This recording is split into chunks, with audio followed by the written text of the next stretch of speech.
여러분 안녕하십니까? 충남 서천군은 국내에 손꼽히는 김 생산지 중 하나지만 코로나19 등으로 수출이 급감하면서 어려움을 겪었는데요. 최근 김 산업진흥구역으로 지정되면서 경쟁력 확보가 기대되고 관련 산업을 한 단계 끌어올릴 것으로 보입니다. 보도에 김진석 기자입니다. 서천군 서면 김가공 특화단지에 입주한 충남 김수협에서 마른 김 생산이 한창입니다. 생산량의 99%를 수출하고 있는데 400만 달러에 달하던 수출액이 코로나19와 우크라이나 전쟁의 여파로 한때 130만 달러까지 감소하는 어려움을 겪었습니다. 하지만 전 세계에 불고 있는 초밥 열풍을 등에 업고 수요가 급증하면서 빠른 회복세를 보이며 이 업체는 올해 200만 달러를 무난히 달성할 전망입니다. 특유의 감칠맛이 세계인의 소비자의 입맛에 부담이 되지 않고요. 모든 사람들이 편하게 접근할 수 있고 그다음에 저장성, 그다음에 휴대성 이런 것들이 좋기 때문에 굉장히 선호를 하고 있는 거로 알고 있습니다. 국내외 어려운 여건을 딛고 미국과 중국, 유럽, 동남아 등 세계인들의 수요가 늘면서 서천군 전체의 김 수출 실적은 지난해 534만 달러에 달합니다. 서천군의 김 양식 면적은 3,331헥터. 전체 마른 김 생산시설은 54곳으로 국내에서 유일하게 김 양식과 가공 유통까지 산업 전반에 대한 시설이 밀접하게 구축됐습니다.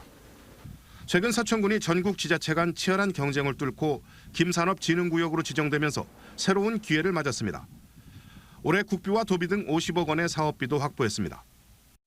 이처럼 김 가공품의 수출은 호황을 누리고 있는 반면 양식김의 생산 면적은 2017년 이후 지속적으로 감소하고 있어 이번 진흥구역 지정이 이러한 문제점을 해소하는 계기가 될 것으로 기대됩니다.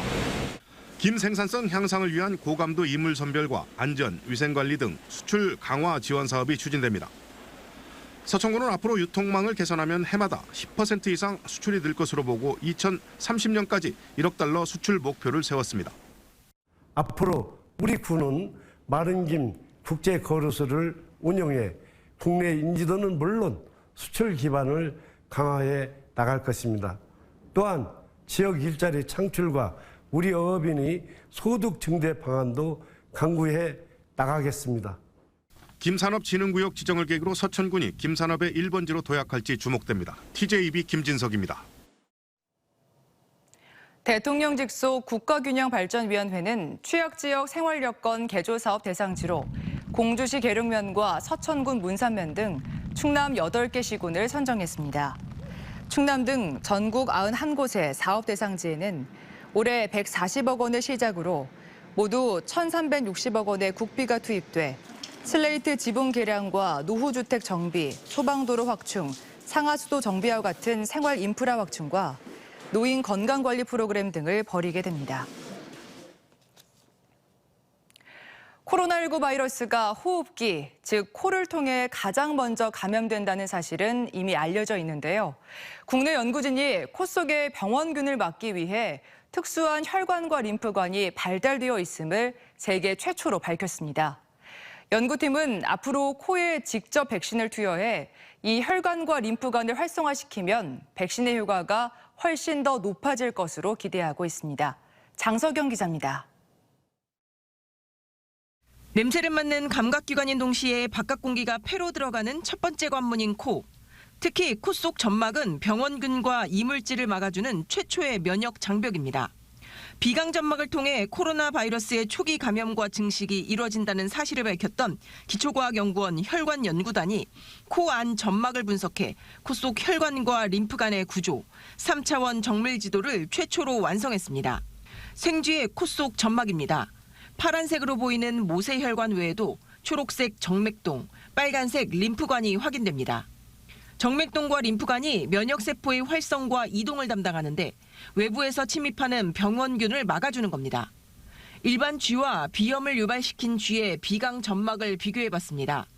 비염이 유발된 쪽에는 초록색 정맥동에 염증을 막기 위한 붉은 점으로 보이는 면역세포가 집중적으로 활성화되어 있는 것이 확인됩니다.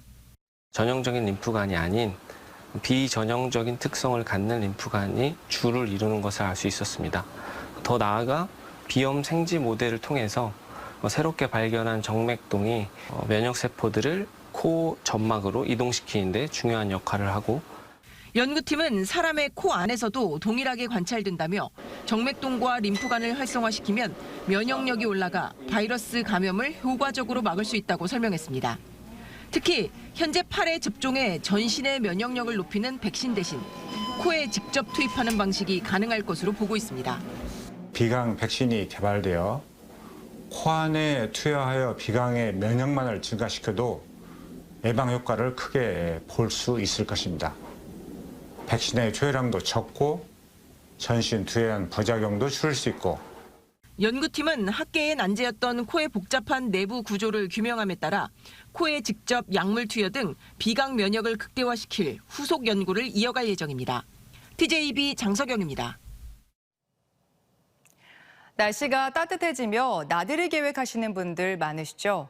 야외 활동이 잦은 요즘 진드기를 통한 감염병도 주의해야 하는데요. 매년 200명 가까운 환자가 발생하고 수십 명을 사망케 하는 중증 열성 혈소판 감소 증후군에 대해 정진규 개건 의학 전문 기자가 전해드립니다. 따뜻해진 봄을 맞아 산과 들에는 자연을 즐기는 시민들로 북적입니다. 최근엔 캠핑 열풍도 더해지며 들판에 눕거나 숲속을 거니는 경우도 많은데 이때 야생 진드기를 통한 감염병을 주의해야 합니다. 대표적인 감염병인 중증 열성 혈소판 감소 증후군은 바이러스를 보유한 참진드기에 물린 후 나타나는데 매개 진드기는 날씨가 따뜻해지는 3월부터 활동을 시작합니다. 중증 열성 혈소판 감소 증후군의 매개체는 참진드기입니다. 국내에서도 전국적으로 서식하고 있습니다.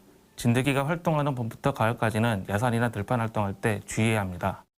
바이러스를 보유한 진드기는 전체의 0.5% 미만으로 많지 않지만 한 번 감염되면 1에서 2주의 잠복기를 거쳐 서서히 증상이 나타나기 시작합니다.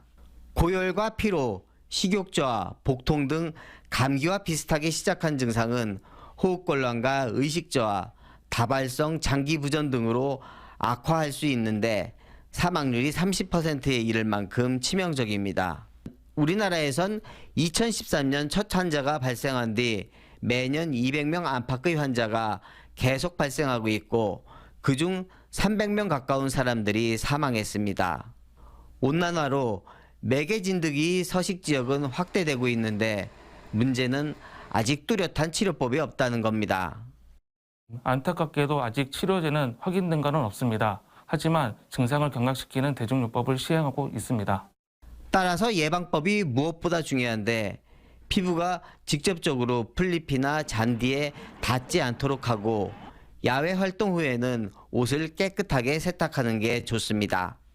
야외 활동을 할 때는 진드기 기피제를 사용하고 다녀온 뒤엔 다리와 팔, 머리카락 등에 진드기가 붙어 있는지 꼼꼼히 확인하는 습관도 감염 예방에 좋은 습관입니다.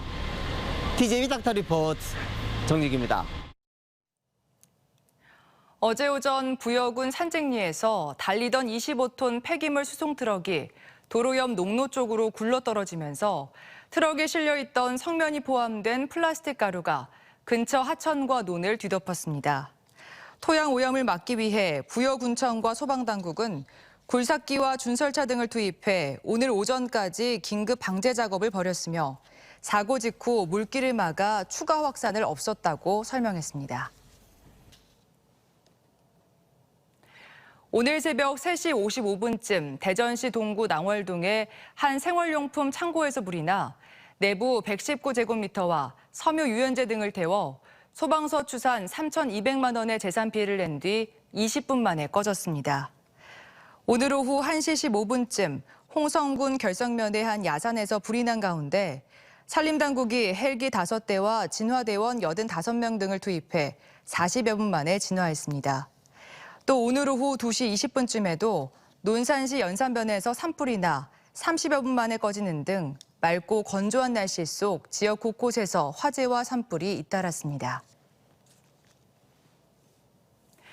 대전기상청은 대전과 세종, 충남 지역 대표 벚꽃 군락단지로 지정된 계룡산의 벚꽃이 오늘 날짜로 개화했다고 발표했습니다. 이는 지난해 4월 7일보다 12일 빠른 것으로 계룡산 벚꽃개화는 계룡산 치안센터 건너편 벚나무 3그루를 기준으로 가지 하나에 3송이 이상 꽃이 피었을 때 발표하며 대전 지역 벚꽃개화는 지난해보다 11일 빠른 지난 22일 발표됐습니다. 기상청은 지난 25일까지 대전 지역 평균 기온은 평년보다 3.9도, 지난해보다 2.1도 높았으며 일조 시간은 평년보다 26.1시간, 지난해보다 53.7시간 많아 벚꽃이 일찍 개화했다고 밝혔습니다.